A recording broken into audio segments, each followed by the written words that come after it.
ছোটদের ভালোবাসা এবং সবাইকে রান অমৃত জয়। আজ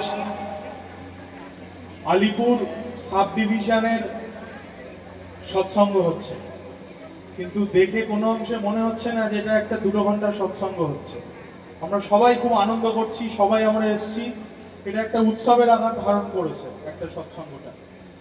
এই যে আজ আলিপুর সাব ডিভিশন সৎসঙ্গটা হচ্ছে, এটাও কিন্তু পূজ্যপাদ অবিন্দদার আশীর্বাদ। গত বছর কথা প্রসঙ্গে তিনি বলেছিলেন সাব ডিভিশন ওয়াইজ একটা করে সৎসঙ্গ করার জন্য, কোনো কারণে সেটা ঘটেনি। কিন্তু এই বছর আলিপুরে সবাই গিয়ে পূজ্যপাদ অবিন্দদাকে নিবেদন করায় এবং আজকের এই ডেটটা জানানোয় তিনি বলেছিলেন সৎসঙ্গ করার জন্য। তাই আজকে সবাই মিলে আমরা আলিপুর সাব ডিভিশনের সৎসঙ্গ করছি। আমরা খুব আনন্দ করেছি, কিন্তু আমার মনে হয় লঞ্চে আপনাদের থেকে আরো বেশি মানুষ আনন্দ করেছে। সবাই প্রথম থেকে নেচেছে, আপনারা তো প্রথম থেকে নাচলেনই না, এখনই উঠে নাচলেন। যাই হোক,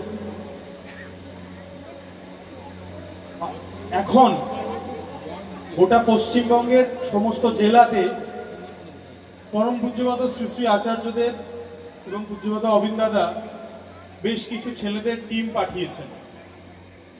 এর কিছুদিন আগে, কয়েক মাস আগে, বিহার, উত্তরপ্রদেশ, মধ্যপ্রদেশ, ছত্তিশগড়, ঝাড়খণ্ড এই সমস্ত জেলাগুলোতেও এইরকম ডিপি ওয়ার্কের কাজের জন্য তিনি দয়া করে কিছু মানুষদের পাঠিয়েছিলেন। সেইভাবে আমাদের জেলাতেও 4-5 জনকে পাঠিয়েছেন। এই যে আজ এত মানুষ আমরা এখানে উপস্থিত হয়েছি, বহু মানুষ আজ আমরা এখানে উপস্থিত হয়েছি, এই যে উৎসবের আকার ধারণ করেছে এই সৎসঙ্গটা, এটা কিন্তু একদিনের ফলাফল নয়। বহু মানুষকে আমাদের ফোন করে জানাতে হয়েছে, বহু মানুষকে আমাদের নিমন্ত্রণ জানাতে হয়েছে, বহু মানুষের বাড়ি যেতে হয়েছে, তারপর কিন্তু আজ এতগুলো মানুষ আমরা এসেছি। আজকে এই দুপুরবেলা গরমের মধ্যে আমরা সবাই কষ্ট করে বসে আছি এবং আনন্দ করছি। এই যে গরমটা, এটা কিন্তু আমাদেরকে কোনোভাবে আটকে দিতে পারছে না। এই গরমের মধ্যেও আমরা সবাই উঠে নাচও করেছি। যারা নেচেছেন অনেকে বয়োজ্যেষ্ঠ আছেন, তাদের অনেকেরও দেখা যাবে প্রেশার আছে, অনেকের আছে, বয়স্ক যারা আছেন, কম বয়স্ক যারা আছেন, কিন্তু সবটা দমন করে আমরা কিন্তু আনন্দ করছি ঠাকুরকে নিয়ে। তাহলে আমরা যারা এইখানে আসতে পারলাম, যারা আমরা এই সৎসঙ্গে অংশগ্রহণ করতে পারলাম, তারা তো আমরা আনন্দ উপভোগ করছি। কিন্তু যে সমস্ত মানুষরা এখানে আসতে পারলো না, যে সমস্ত মানুষরা এখনো পর্যন্ত ঠাকুর বাড়িতে যায় না বা ডিপি ওয়ার্কের মাধ্যমে যাদের অ্যাক্টিভ করা যায়নি, তাদের কি? বারবার পরম পূজ্যপাদ শ্রী শ্রী আচার্যদেব একটাই কথা বলছেন যে আমরা সবাই প্রত্যেকে যেন একে অপরের সাথে যুক্ত হয়ে থাকি। পূজ্যপাদ অবিন্দাদা একটা মন্দিরে বলেছিলেন, একদিন এমন একটা সময় আসবে যখন 3 কোটি মানুষ প্রত্যেকের সঙ্গে দাঁড়িয়ে থাকবে। কারুর একজনের যদি সমস্যা হয়, তার পিছনে সবাই দাঁড়িয়ে থাকবে। আজকে আমরা এতজন মানুষ একত্রিত হয়েছে, তাহলে তিনি যে স্বপ্নটা দেখছেন সেটা আমরাও বাস্তবায়িত করতে পারি। একদিন নাটমণ্ডপে পরম পূজ্যপাদ শ্রী শ্রী আচার্যদেব বলছেন, হয়তো আমার যোগ্যতা নেই অনেকখানি করার, হয়তো আমার সময় নেই অনেকখানি করার, কিন্তু আমি কাঠবিড়ালির মতো একটুখানি গিয়ে ধুলো ঝেড়ে আসতে পারি। এটা পরম পূজ্যপাদ শ্রী শ্রী আচার্যদেব বলছেন এবং চাইছেন আমরা ওইটুকু করার চেষ্টা করি। এখানে আপনারা যারা যারা আছি, যতজন মানুষ আমরা এখানে আছি, প্রত্যেকে যদি আমরা একটা জিনিস এখান থেকে প্রতিজ্ঞা করে যাই, আজ প্রায় 3 বছর হলো দীক্ষাপত্রের কাজটা শুরু হয়েছে। ডিপি ওয়ার্কস বলে একটা লোগো দেখা যাচ্ছিল, তাহলে কি এই ডিপি ওয়ার্কসটা এখন শুরু হয়েছে, এটা কি খুব নতুন একটা জিনিস? তা তো নয়, এটা বহু পুরনো জিনিস। যাজন আমরা প্রথম থেকেই করি, মানুষের বাড়িতে আমরা প্রথম থেকেই যাই। তখন দীক্ষার জন্য যাজন করতাম, এখন আচার্যদেব দাদা বলছেন মানুষের বাড়িতে বাড়িতে যেতে। আপনারা অনেক গল্প শুনেছেন দীক্ষাপত্রের কাজে বেরিয়ে মানুষের সাথে যাওয়ার পরে, মানুষের অনেক গল্প আপনারা শুনেছেন। আমি 2-1টা ছোট ছোট গল্প বলেই শেষ করব। বেশি সময় নেব না। আমাদের সাথে আমাদের 5 জনকে আচার্যদেব দাদা এবং অবিন দাদা পাঠিয়েছেন। তার মধ্যে একজন আসামের দাদা আছে, একজন যে প্রথম প্রার্থনা করলো, গান করলো, প্রজ্ঞান ভাই, ও উড়িষ্যা থেকে এসছে। এবার যেখানে আমাদের এখানে যেমন দীক্ষাপত্রের কাজ হয়, আসামেও হচ্ছে, উড়িষ্যাতেও হচ্ছে। তো আসামের একটা জায়গায়, কনকদা বলে যে দাদাটা এসছে আসামে, তাদের একটা জায়গায় এরকম দীক্ষাপত্রের কাজ করতে গিয়ে একটা মানুষের বাড়িতে যাওয়া হয়, একটা মেয়ের বাড়িতে যাওয়া হয়। মেয়ে বলা ভালো, কারণ সেই মেয়েটির বয়স 25 থেকে 26 বছর। সেই মেয়েটির বাবা মা কেউ ছিলেন না এবং তার আর্থিক অবস্থাও তেমন ভাবে ভালো নয়। আমরা প্রত্যেকেই জানি একটা 25-26 বছরের মেয়ে সমাজে যদি একলা থাকে, যার কোনো গার্ডিয়ান নেই এবং যার আর্থিক অবস্থা ভালো নয়, তাকে সমাজ কি চোখে দেখবে। তো সেই রকম ভাবে কুরুচিপূর্ণ প্রস্তাব তার কাছে আসতে থাকে। তো এই সমস্ত জিনিস নিয়ে সেই মেয়েটি বা সেই মাটি অতিষ্ঠ হয়ে পড়েন এবং মনে মনে ঠিক করেন যে তিনি সুইসাইড করবেন। তিনি আর বেঁচে থাকতে চাইছেন না বা বেঁচে থাকতে পারছেন না বলা ভালো।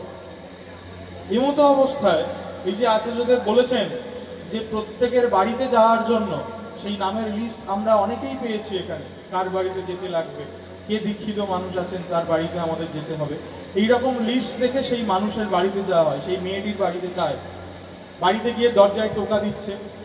টোকা দেওয়ার পরে সেই মেয়েটি অপর দিক থেকে জিজ্ঞেস করছে কে। তখন যারা গেছিলেন তারা বলছেন আমাদেরকে দেওঘর থেকে পরম পূজ্যপাদ শ্রী শ্রী আচার্যদেব দাদা পাঠিয়েছেন। যেই মেয়েটি শুনেছে দেওঘর থেকে আচার্যদেব দাদা পাঠিয়েছেন, সঙ্গে সঙ্গে দরজা খুলে বাইরে এসে মেয়েটি প্রথম জিজ্ঞাসা করছেন, আপনারা কি আমাকে বাঁচাতে এসেছেন?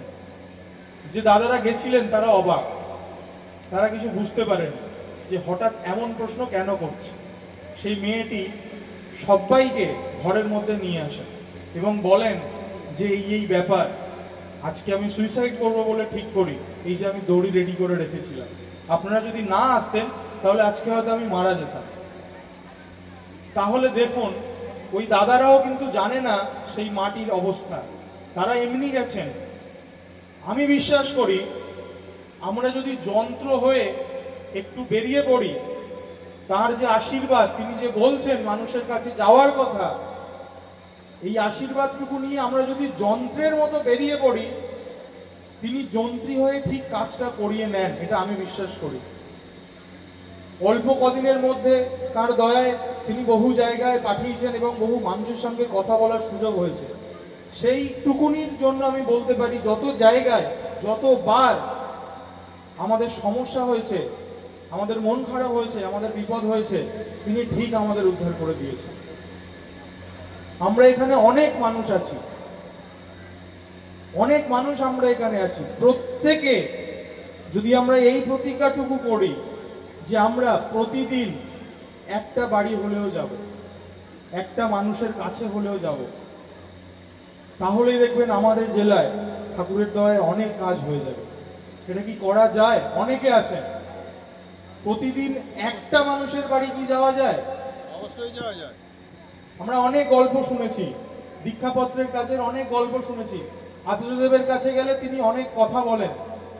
আমরা যদি সেটা না করি তাহলে সেই পাওয়াটাও আমাদের হয় না।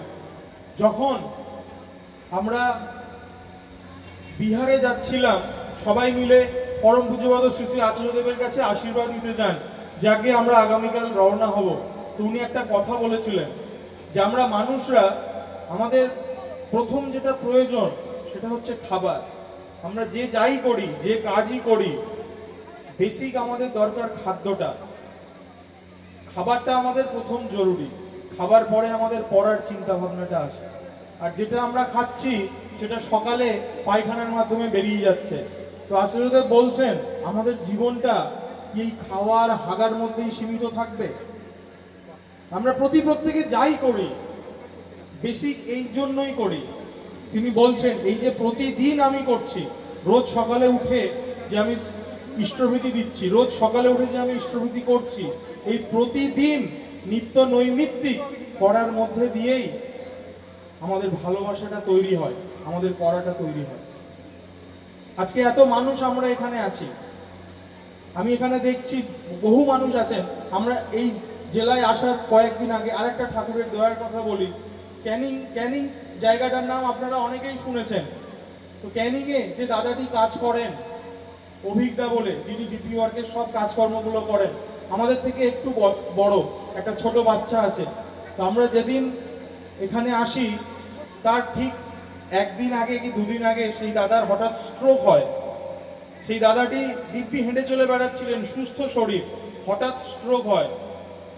স্ট্রোক হওয়াতে ডাক্তারখানায় নিয়ে যাওয়া হয়, সিটি স্ক্যান করা হয়, দেখা যায় মাথার মধ্যে 3 জায়গায় রক্ত জমে আছে। ডাক্তাররাও ভয় পেয়ে যান যে একটা রিস্কি ব্যাপার হয়ে গেছে। বাড়ির সবাইও খুব কান্নাকাটি করছেন। তো এই কথাটা নিবেদন করা হয়।